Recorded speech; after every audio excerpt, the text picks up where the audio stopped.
अख्तर अपनी माँ से यूं अचानक बिछड़ गया जैसे भागते हुए किसी की जेब से रुपया गिर पड़े। अभी था और अभी गायब। ढूंढिया पड़ी, मगर बस इस हद तक के लुटे पुटे काफिले के आखिरी सिरे पर एक हंगामा साबुन के झाग की तरह उठा और बैठ गया। कहीं आ ही रहा होगा, किसी ने कह दिया। हजारों का तो काफिला है। और अख्तर की माँ इस तसल्ली की लाठी थामे पाकिस्तान की तरफ रेंगती चली आई थी। आ ही रहा होगा, वो सोचती। कोई तितली पकड़ने निकल गया होगा और फिर माँ को ना पाकर रोया होगा। और फिर अब कहीं आ ही रहा होगा। समझदार है, 5 साल से तो कुछ ऊपर हो चला है। आ जाएगा। वहां पाकिस्तान में जरा ठिकाने से बैठूंगी तो ढूंढ लूंगी। लेकिन अख्तर तो सरहद से कोई 15 मील दूर उधर यूं ही बस किसी वजह के बगैर इतने बड़े काफिले से कट गया था। अपनी माँ के ख्याल के मुताबिक उसने तितली का ताक़ुब किया या किसी खेत में से गन्ना तोड़ने गया और तोड़ता रह गया। बहरहाल जब वो रोता चिल्लाता एक तरफ भागा जा रहा था तो चंद सिखों ने उसे घेर लिया था और अख्तर ने तैश में आकर कहा था, मैं नारे तकबीर मार दूंगा।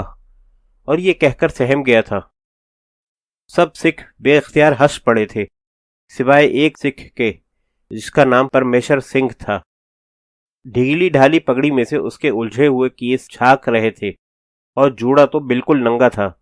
वो बोला, हंसो नहीं यारो, इस बच्चे को भी तो उसी वह गुरु जी ने पैदा किया है जिसने तुम्हें और तुम्हारे बच्चों को पैदा किया। एक नौजवान सिख जिसने अब तक किरपान निकाल ली थी बोला, जरा ठहर परमेश्वरे, किरपान अपना धर्म पूरा कर ले, फिर हम अपने धर्म की बात करेंगे। मारो नहीं यारो, परमेश्वर सिंह की आवाज में पुकार थी।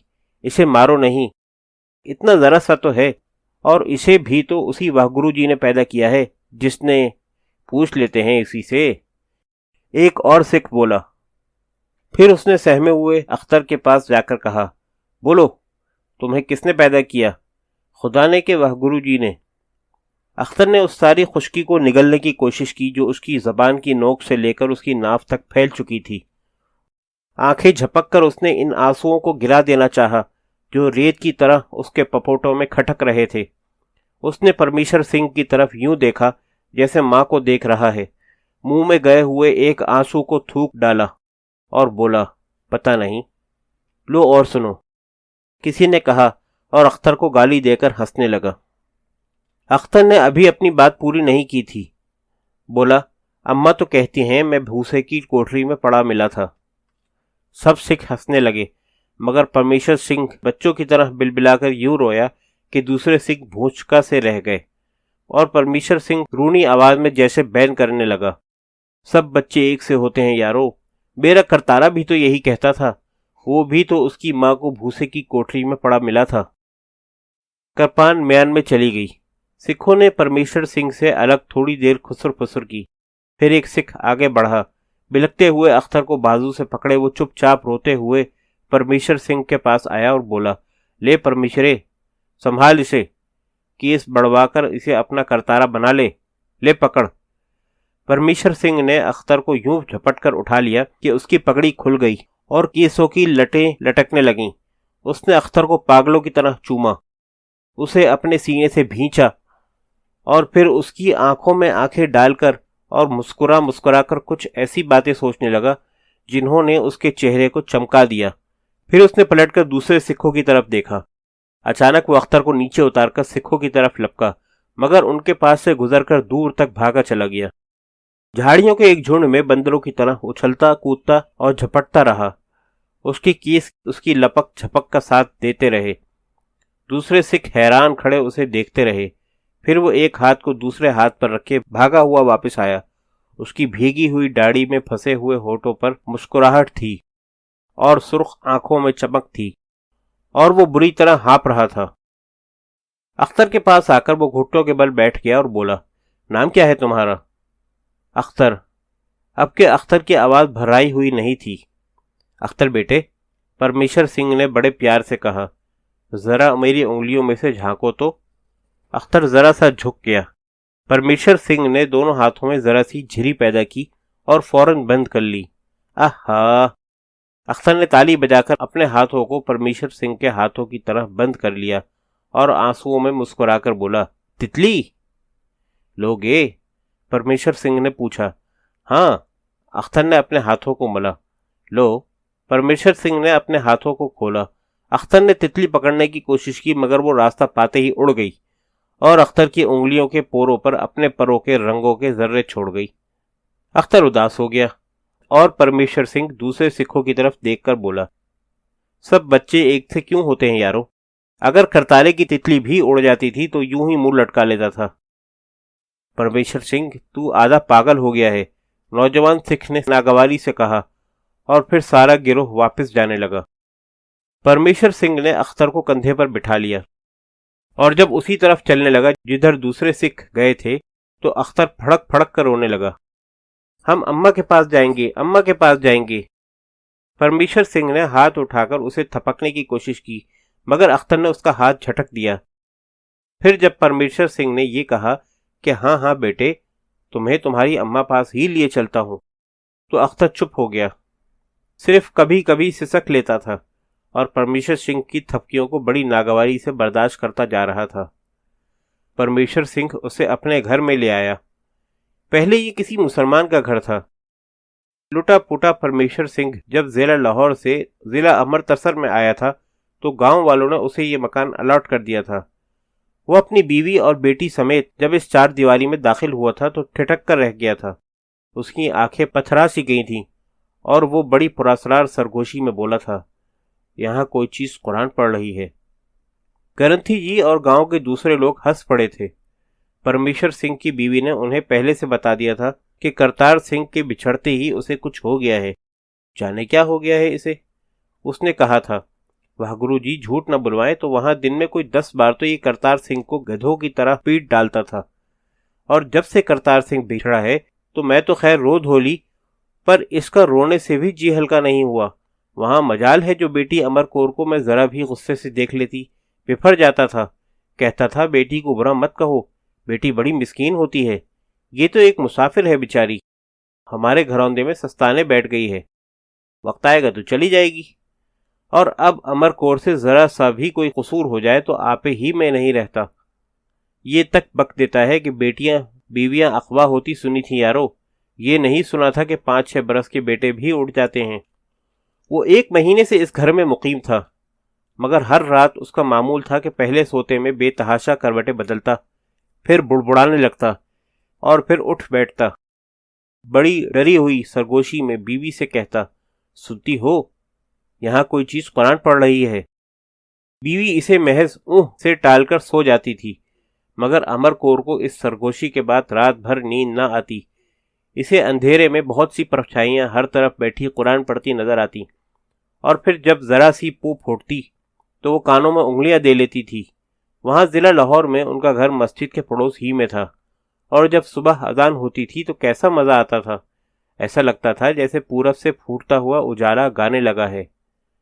फिर जब उसकी पड़ोसन प्रीतम कौर को चंद जवानों ने खराब करके चीथड़े की तरह घोड़े पर फेंक दिया था, तो जाने क्या हुआ कि मौजिन की आवाज में भी इसे प्रीतम कौर की चीख सुनाई दे जाती थी।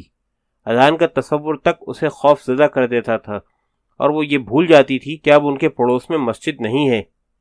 यूं ही कानों में उंगलियां दिए हुए वो सो जाती, और रात भर जागते रहने की वजह से दिन चढ़े तक सोई रहती, और परमेश्वर सिंह इस बात पर बिगड़ जाता। ठीक है, सोए नहीं तो और क्या करे, निकम्मी तो होती ही हैं ये छोकरियां। लड़का होता तो अब तक जाने कितने काम कर चुका होता यारों। परमेश्वर सिंह आंगन में दाखिल हुआ तो आज खिलाफे मामूल उसके होठों पर मुस्कुराहट थी। उसके खुले केस कंघे समेत उसकी पीठ और एक कंधे पर बिखरे हुए थे। उसका एक हाथ अख्तर की कमर थपकने जा रहा था। उसकी बीवी एक तरफ बैठी छाछ में गंदुम फटक रही थी।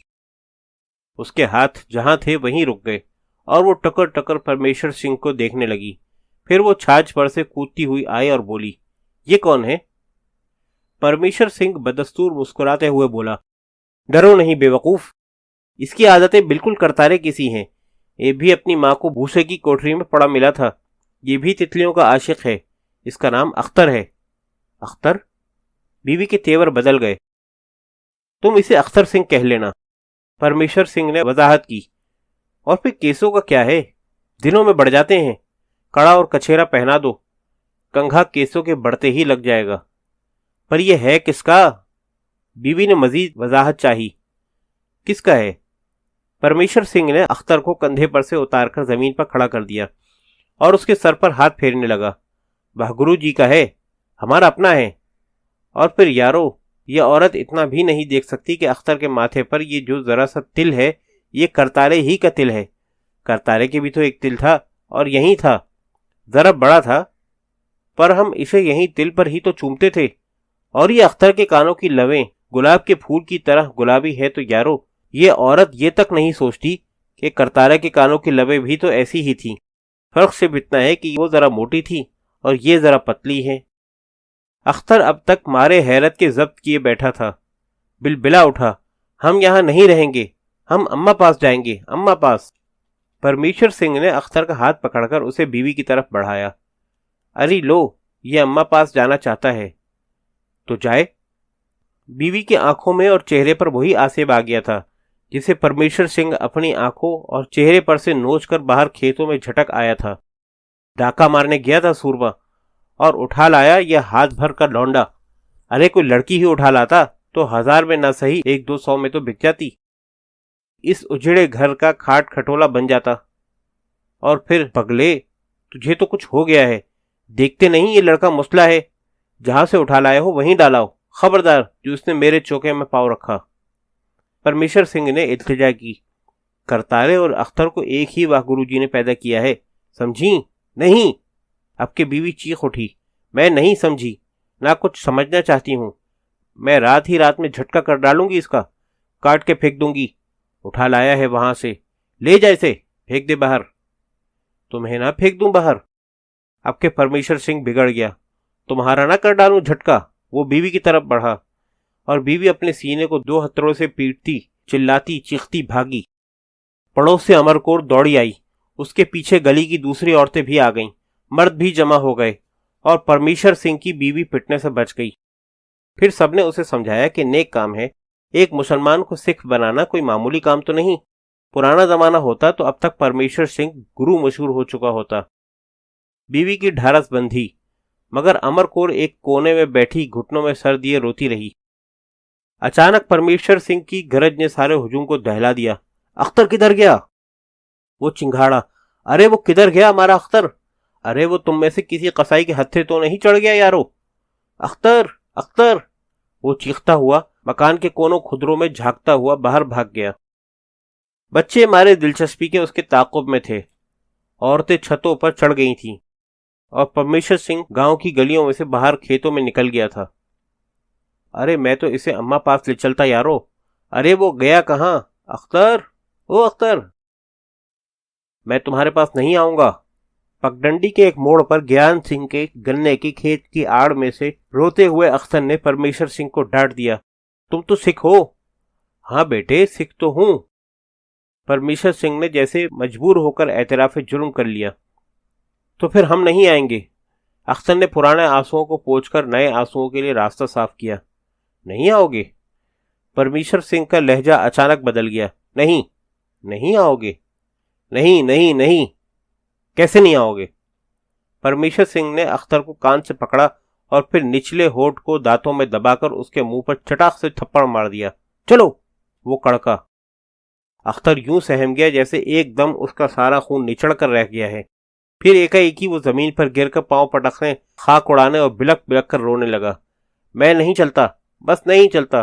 तुम सिख हो, मैं सिखों के पास नहीं जाऊंगा, मैं अपनी अम्मा के पास जाऊंगा, मैं तुम्हें मार दूंगा। और जैसे अब परमेश्वर सिंह के सहमने की बारी थी, उसका भी सारा खून जैसे निचड़ कर रह गया था।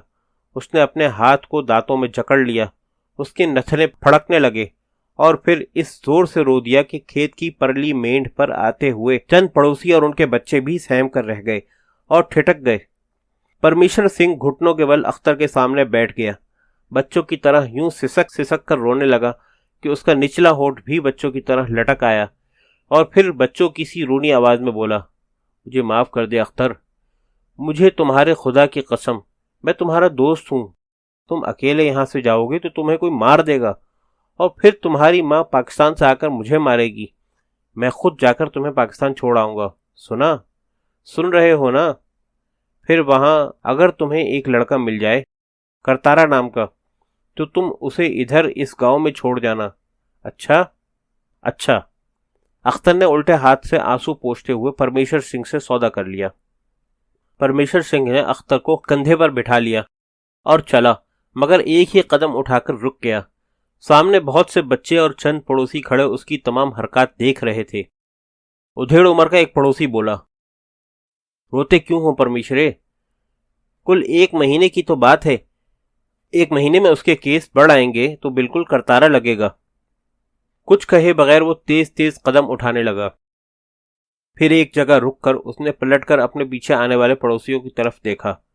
तुम कितने जालिम लोग हो यारों, अख्तर को करतारा बनाते हो, और अगर उधर कोई करतारे को अख्तर बना ले तो उसे जालिम ही कहोगे ना? फिर उसकी आवाज में गरज आ गई, ये लड़का मुसलमान ही रहेगा।